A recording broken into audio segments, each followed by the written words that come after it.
Dear students, आइए आज हम अर्थमेटिक प्रोग्रेशन की एक कंप्लीट रिवीजन करते हैं बेटा। तो पहले फॉर्मूले रिवाइज कर लीजिए। Nth term is a plus n minus one d, sum of n terms is n by two a plus n minus one d. और सेकेंड फॉर्मूला क्या है, जब फर्स्ट टर्म भी पता हो और लास्ट टर्म भी पता हो, एन बाई टू ब्रैकेट में ए प्लस ए एन, यानी कि एस 15 है अगर आपको चाहिए तो यहाँ पे ए और ए 15 अगर पता है तो मैं ये फॉर्मूला अप्लाई कर सकती हूँ। देन डिफरेंस कैसे निकालते हैं, डी आगे वाली टर्म में से पहले वाली टर्म को माइनस करना है, तो वो हम कोई से भी ले सकते हैं। ए 5 में से ए 4 घटा सकते हैं, ए 2 में से ए 1 माइनस कर सकते हैं फर्स्ट टर्म को, इस तरीके से आगे वाली में से पहले वाली। And now what is S1? S1 is A1। S1 का क्या मतलब है, सम ऑफ फर्स्ट टर्म, तो वो तो ए ही है, अकेले ही है, ए हो गया। S2 is sum of two terms, A1 plus A2, तो इस तरीके से मैं A2 भी निकाल सकती हूँ अगर दोनों को घटा दूँ, S2 माइनस S1। तो भी ये आपको ध्यान रखना है कि ऐसे ही AN आपका क्या बनेगा, SN minus S of N minus 1, इससे पहले वाला। अब क्वेश्चन करते हैं, देखिए 2 ब्लैंक 26, आपको यहाँ बताना है क्या आएगा सेकंड टर्म। तो हमें क्या क्या दिया हुआ है, फर्स्ट टर्म A है और ये क्या है, ये थर्ड टर्म है। अब थर्ड टर्म क्या होती है, a plus 2d equal to 26 लिख दिया है थर्ड, इसका फॉर्मूला लगा के। a आपको पता है, a की जगह 2 रख दिया, 2d आपके पास आ जाएगा, d आ गया 12। तो अब 12 के गैप पे मुझे अपनी AP बनाते जाना है। तो इसका मतलब A2 जो हमारा मिसिंग है वो क्या होगा, 2 जमा 12 बराबर 14। नेक्स्ट देखिए, यहाँ फर्स्ट टर्म मिसिंग है, सेकंड दे रखी है और फोर्थ दे रखी है। तो जब भी 2 टर्म्स दे रखी है उन्हें हम लीनियर इक्वेशन की तरह सॉल्व करके A और D निकाल लेते हैं। A2 लिख लोगे, A4 लिख लोगे। A2 क्या है, A प्लस D, और A4 क्या है, A प्लस 3D। दोनों को आपस में माइनस कर देंगे, 3D में से D गया 2D, और यहाँ ये नहीं कि बड़ा नंबर देखते ही इधर 13 में से घटा दो और इधर 3 में से घटा दो।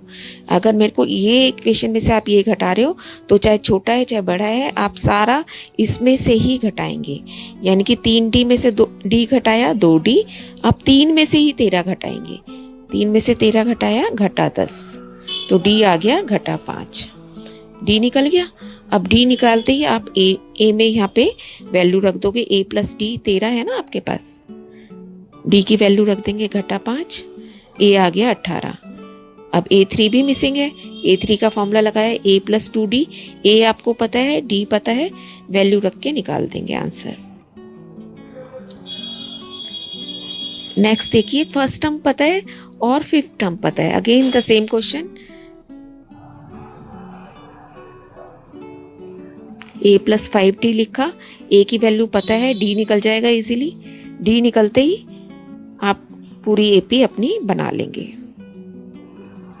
D का है 2, तो -4 प्लस 2, -4 प्लस 2 क्या बनेगा, -2, सेकेंड टर्म आ गई -2, फिर -2 प्लस 2, 2 ऐड करते जाना है तो ये 0 हो गया। इस तरीके से कैलकुलेशन थोड़ा ध्यान से करनी है जिससे कि नंबर ना कटे आपके।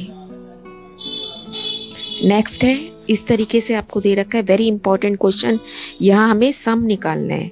तो A पता चल जाएगा आपको, D पता चल जाएगा इसमें से ये माइनस करके, है ना, और लास्ट टर्म पता है, AN पता है। क्या क्या मिसिंग है, N मिसिंग है ना, तो हम पहले इसको A और D लिख लेते हैं। A 7 है और ये 10.5 का क्या मतलब है, 10.5, तो सबसे पहले D निकालेंगे 10.5 में से 7 को माइनस करके, आ गया आपके पास 3.5। अब AN आपके पास है 84, N निकालेंगे। अब A पता है, D पता है, AN पता है, N निकालेंगे। अब AN का फॉर्मूला लगा के A plus N minus 1D, AN की जगह 84 लिख दिया और सब चीज़ें ब्रैकेट में डालनी है। ये देखिए N-1 भी ब्रैकेट में है, D क्योंकि पॉइंट में डेसिमल में है तो इसे भी ब्रैकेट में डालना है। अब सबसे पहले 84 इधर जाके माइनस हो गया 77, उसके बाद 3.5 से डिवाइड किया, डेसिमल हटाया, 0 ऊपर गई, अब 35 से कट गया ये 22, तो N आ गया 23। अब यानी कि मुझे S23 निकालना है।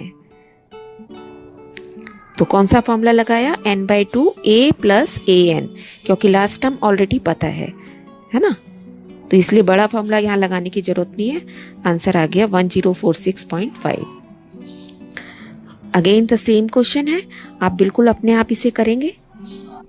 नेक्स्ट बेटा a दिया हुआ है, d दिया है, an दिया हुआ है, लास्ट टर्म n और sn निकालना है। ठीक है, तो an का ही फॉर्मूला अप्लाई करेंगे, a plus n minus 1d, an की जगह 50, a5 d3 और n-1 ब्रैकेट में।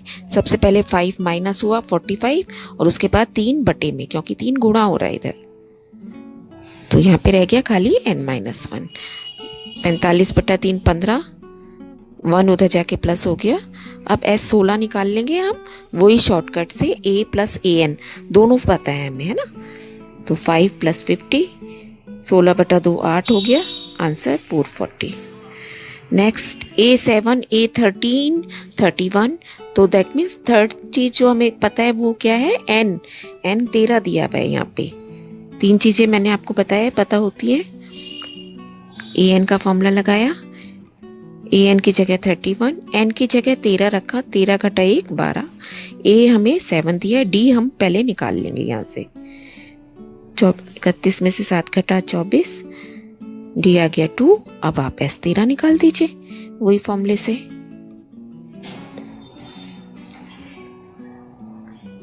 नेक्स्ट a12 37, यानी कि n 12 है और d 3 है और लास्ट टर्म 37 है। हो गई ना 3 चीजें, a 12 n 12,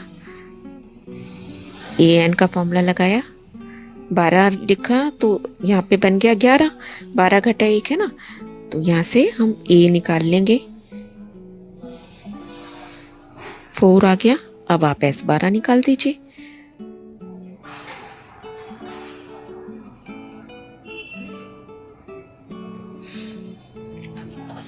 next a3 -15, s10 125, तो इन्हीं दोनों को हम सॉल्व करेंगे लीनियर इक्वेशन। या तो आपको इस तरीके से 2 चीज़ें दी होंगी, 2 टर्म्स दे रखी होंगी, तब हम एलिमिनेट कर लेते हैं उन्हें चैप्टर 3 की तरह, या हमें सम एक टर्म दे रखी है, सम दे रखा है, ऐसा कुछ दिया होता है तो भी हम हमारा क्वेश्चन कर लेते हैं। a3 का फॉर्मूला आप लगा लेंगे, a + 2d = -15, और यहाँ पे s10 पता है तो यहाँ s10 का फॉर्मूला लगा लोगे, 10/2 2a + n-1d, तो 9d हो गया। अब देखो ये 2a + 9d इधर ही रह गया, ये क्या बना 5 से इधर जाके भाग कर देंगे तो ये आ गया 25। अब ये आपकी इक्वेशन 1 हो गई, ये इक्वेशन 2 हो गई, इन दोनों को हमें सॉल्व करना है। ठीक है ना, जैसे चैप्टर 3 में करते थे। तो यहाँ पे 2a है, यहाँ पे a है, तो इसका मतलब पूरी लाइन को मुझे 2 से गुणा करना पड़ेगा। क्या बन जाएगा ये, 2a = 4d, और घटा 15 को जब आप 2 से गुणा करोगे घटा 30। अब इसके साथ ये वाली फिर से लिख ली लाइन।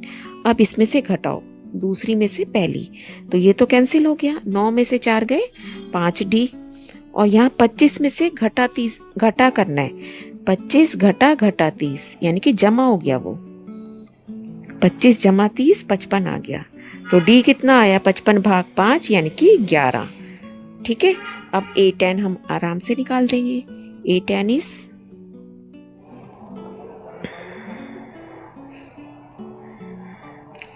a अभी हमें निकालना है, तो a + 22 = यहाँ पे 11 रखा आपने, तो 11 × 2 22 बन गया, घटा 15 आ गया, 22 भी इधर जाके घटा हो गया, तो a कितना आया -37।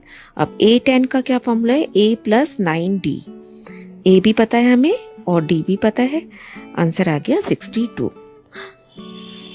नेक्स्ट d दिया है s9 72, यानी कि n कितना हो गया 9, s9 का ही फॉर्मूला लगाएंगे, 2a + n-1d होता है, तो ये हो गया 8d, क्योंकि n कितना है 9 और ये किसके बराबर दिया है 72 के। अब 2a + 8 और d की जगह आपने क्या रख दिया 5।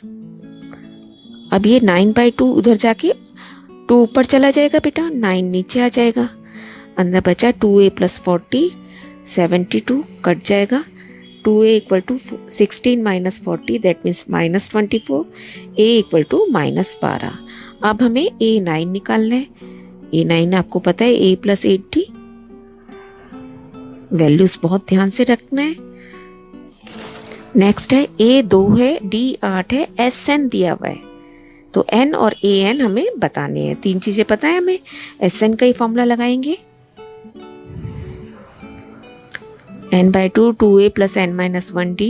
sn के नीचे 90 लिखा, n हमें पता नहीं है, 2 × 2 4 बन गया, n माइनस 1 और d की जगह आप 8 रखेंगे। देखो अब ये 2 इधर जाके क्या हो जाएगा, गुणा हो जाएगा, ऊपर 180 बन गया, और यहाँ पे